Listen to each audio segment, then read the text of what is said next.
Guys, punta lang tayo ng palengke kasi bibili tayo ng lutuin natin pang tanghalian at hapunan kasi ako lang po mag-isa sa bahay na iwan. Umalis sila amo. Mamaya na yun, mamayang gabi pa sila uwi. Sabi niya, ako na lang daw bahala kung anong gusto kong lutuin para sa aking lunch at dinner. Tapos nag-iwan lang siya ng pera para pambili natin ng lulutuin. Kaya punta tayo ng palengke. Yan, malapit na ako sa palengke. Tapos hindi pa ako nakapag-decide kung anong gusto kong lutuin. Titingin-tingin na lang muna tayo kung anong magustuhan, anong maisipang lutuin. Kaya samahan niyo ako guys. Ayan. Ito na, papasok na tayo palengke. Sa palengke, ito na. Ayan. Ikot-ikot lang muna tayo kung anong maisipan, anong magustuhan, bilhin. Kasi ako lang din naman mag-isa. Ang inisip ko kasi minsan kasi pag ako lang madalas binibili ko gabi o di kaya minsan yung kamuting kahoy pag meron, yun lang gusto ko kainin tapos tuyo. Kaya lang ngayon, minsan lang din naman ako makakain ng ganun. Ngayon kasi sarado pa ito. Ito yung bilihan ko ng tuyo. Tapos wala wala akong nakitang kamuting kahoy kaya ikot-ikot ako dito, iniisip ko kung anong lulutuin ko. Ang hirap mag-decide pag ako lang mag-isa, parang ayoko din kasi na mag-order na yung mga luto na pagkain. Gusto ko, dito ako bumibili ng kamuting kahoy. Ito yung suki ko. Ito lang talaga siya ang nagtitinda ng kamuting kahoy. Walang iba. Walang kahit yung mga ibang nagtitinda dyan, wala siya lang talaga, dyan lang ako nakakabili. Kaya lang, hindi naman laging may kamuting kahoy siya. Kaya, ayan, naghahanap ako kung anong ibang mabibili ko para sa aking lunch. Pabalik na ako ng bahay, guys. Nakabili na ako ng aking lulutuin. Bumili na lang ako ng paanong baboy, yung pinakapaa talaga, hindi kasama yung pata, buto-buto, yung may buto-buto. Gusto ko kasi yung mga ganun. Tapos bumili na rin ako ng hipon, lagyan ko ng mais. I-invento na lang ako kung paano ko siya lutuin mamaya kasi ako lang naman din mag-isa.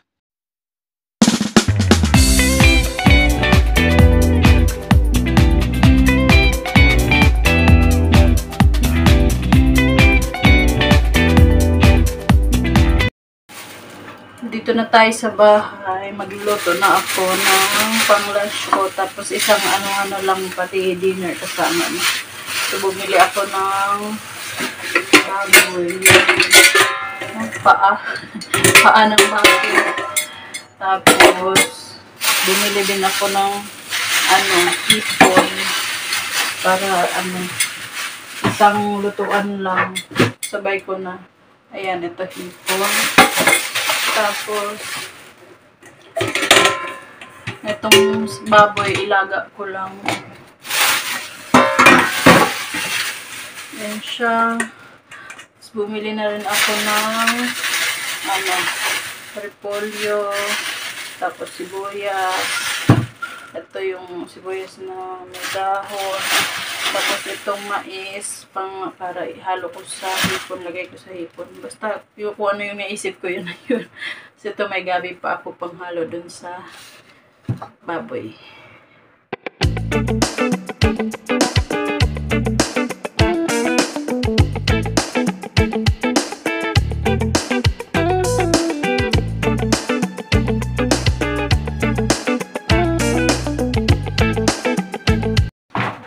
Late na nga yung lunch natin eh. Ang tagal kong makapag-decide kung ano talaga yung lulutuin kong ang bibilin ko para sa lunch ko.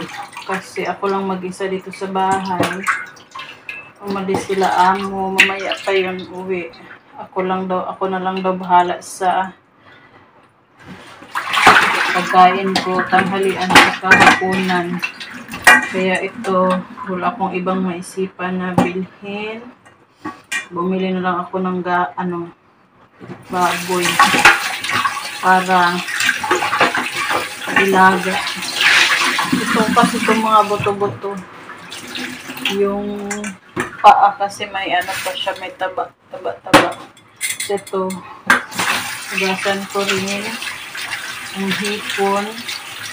Di ko alam, basta naisip ko yun kasi naisip ko lagyan siya ng mais. Bahala na mamaya kung ano yung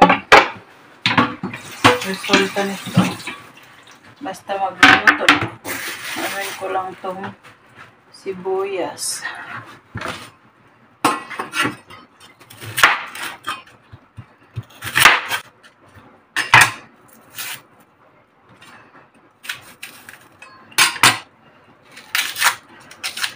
Ako lang isang lutuan lang para hindi na nakakapagod.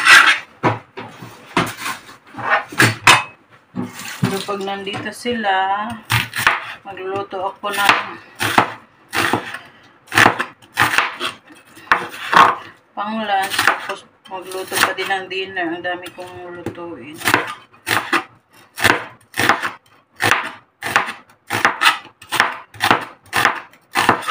Yan. Mabilisang ano lang kasi tayo lang naman dito.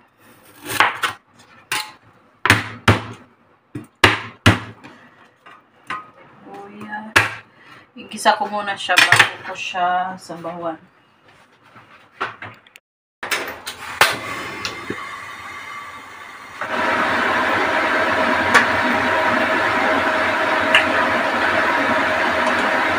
Gusto ko kasi yung ginigisa muna yung ano, ito, tapos yung sibuyas.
Natin ito.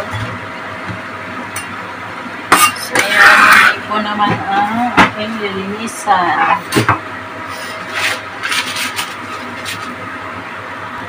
Meron din pala akong atsal. 2 piraso. Isang green at isang red. Para maganda naman tingnan ang ating nilaga. May pakulay-kulay pa.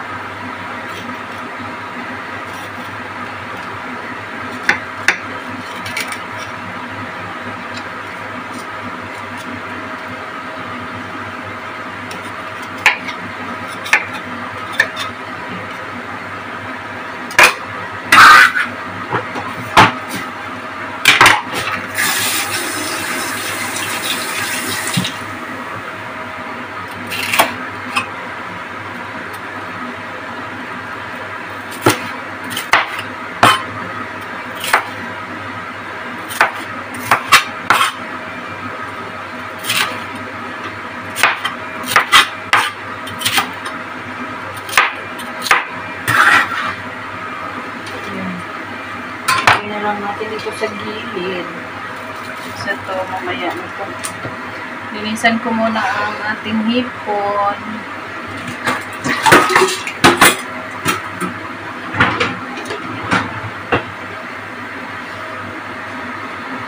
Pala nalagyan ng asin.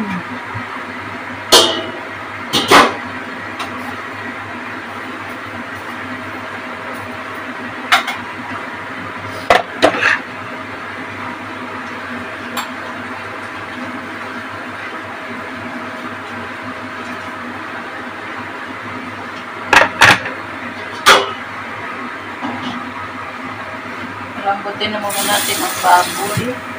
Tapos, ito muna ang ating linisan.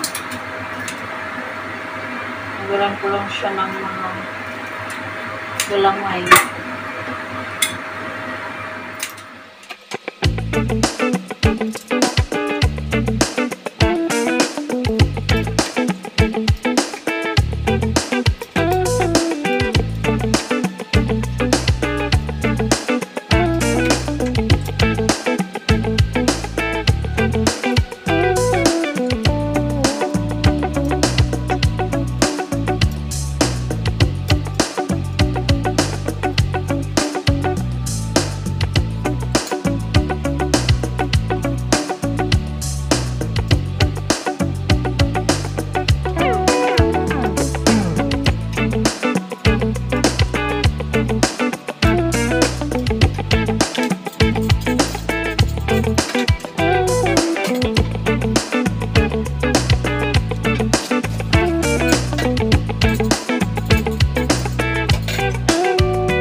Ito na ang ating baboy. Nilagay ko na yung gabi. Tapos, ito yung mais. Nilaga ko muna yung para sa hipon. Ayan. Habang nagpapalambot tayo ng ating nilaga, ayan, sampay ko muna itong ating labhan na mga sapin.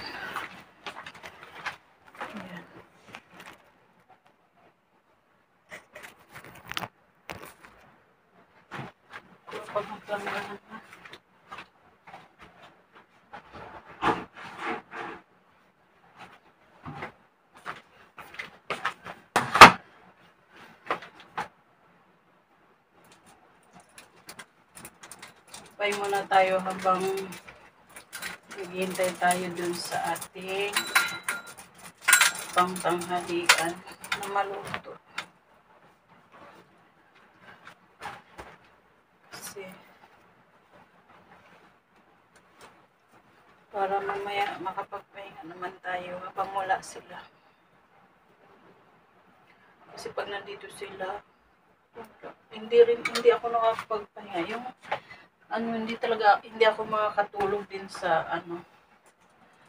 sa tanghali. Pag halimbawa natulog na sila yung alaga ko, tapos yung lola niya dito kasi yun araw-araw,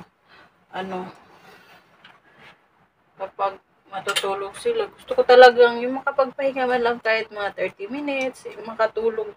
Hindi talaga ako makatulog. Ewan ko, dami kasi iniisip ko kasi yung mga gawain ko. Parang magulo din mahirap din mag-relax kapag ang dami mong iniisip. Kaya pag wala sila dito, buong araw silang wala. Tapos, gabi na sila uwi. Ayan, pipilitin ko talaga makapagpahinga. Kahit pa paano. Para boss-bossan na konti ang stress ang ating pagod. Kasi minsan lang din naman ako mag-isa dito sa bahay. Madalas talaga may kasama kasi yung matanda. Pag umaalis sila amo, yung matanda, hindi yun pupunta dito.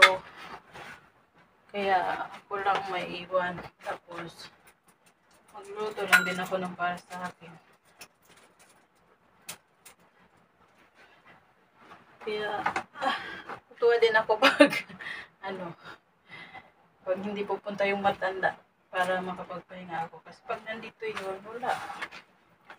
Walang mangyayaring pahinga. Ang daming trabaho. Daming gawain na hindi matapos-tapos. Ito na talaga ang buhay.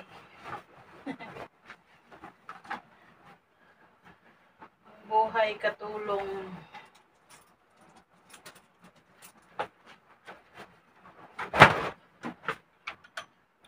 Baka natuyo na yung aking nilagang mais. Silipin ko lang muna.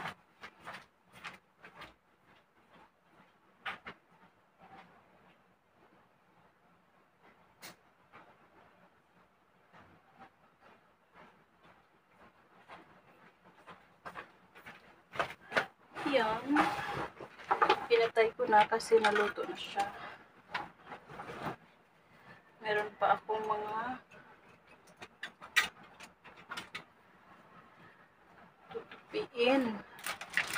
Yung sinamsam kong sinampay kanina, hindi ko pa natupi kasi katapos kong maglinis ng CR, pumunta ako ng palengke, namili ng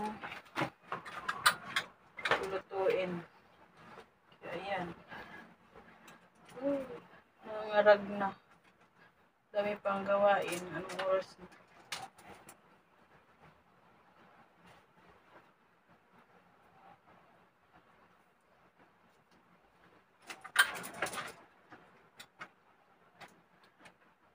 Buti na lang, di na malamig ngayon. Sa summer na.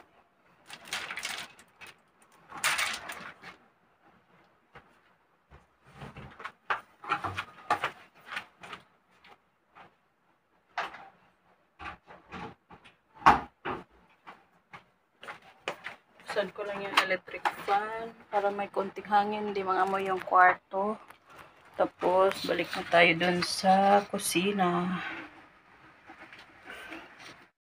Lambot na ang karne. Lagyan ko lang ng sabaw. Tapos,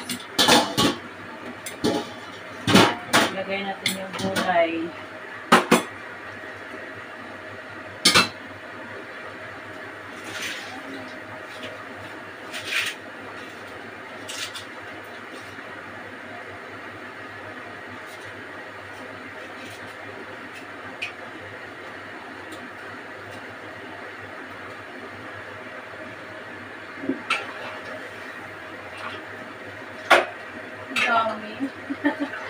Dami pala nito, ako lang mag-isa.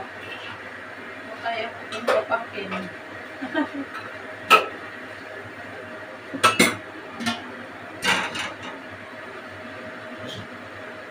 Bigyan lang natin ang sabaw. Wala ko ito iba.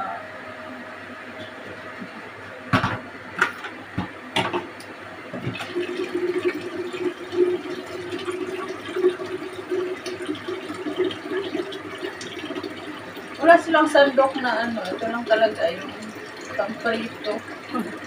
Walang yung pang medyo malalim ng konti. Merong ito, pang-soup naman.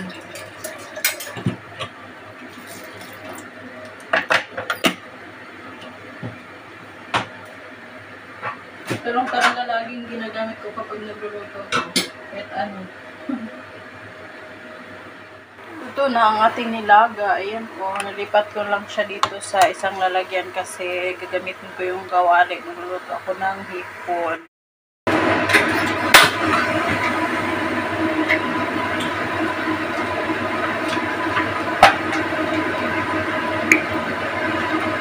Kaya natin yung hipon. Tingnan natin kung ano kaya masarap. Ayan, pinagalo ko na yung sibuyas pag parang lang naman yan.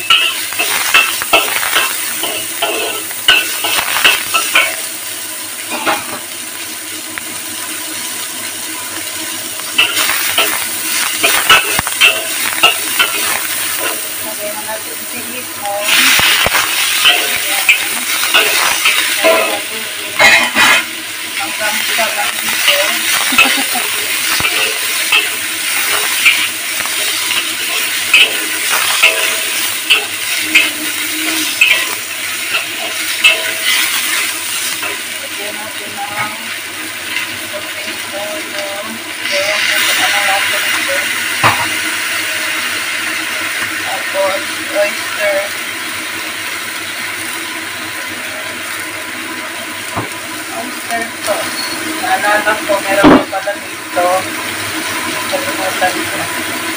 Nabuksan ko na yung isa. Ito pala yung pinabuksan. Ito lang.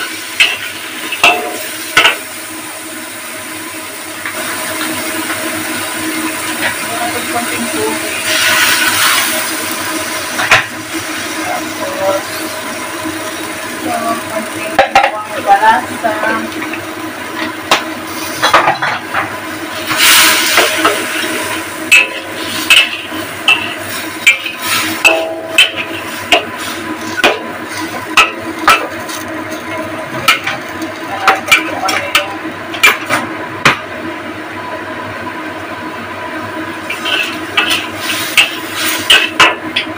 Sarap naman siya, in fairness. Paminta.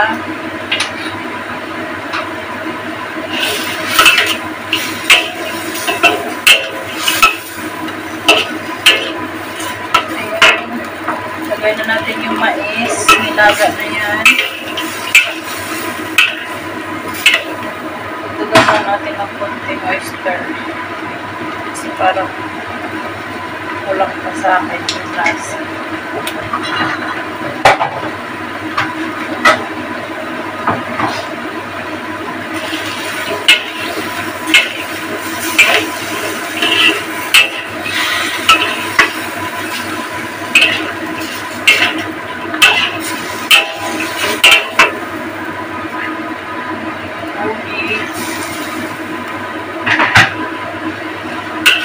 Ayan. Takpan lang natin saglit. Ito na ang ating nilagang baboy. Tapos ito yung hipon. So yan, kanin. Kain tayo. Gutom na talaga ako. Sabi yung buhok ko. Ayan. Oh, kain tayo guys. Sarap nito. Wala nang serving spoon ha. Kasi ako lang naman mag-isa. Wala nang arte-arte. Ayan. Mainit pa pero wala. Gutom na talaga.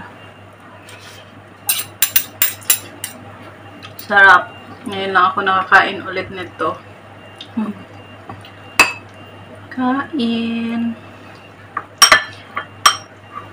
Kunti lang yung rice ko kasi kunti lang talaga yung kinakain ko. Sa lunch lang ako kumakain ng rice tapos gabi hindi na. Sa umaga naman kape lang tsaka tinapay. Kain muna ako guys. Bye!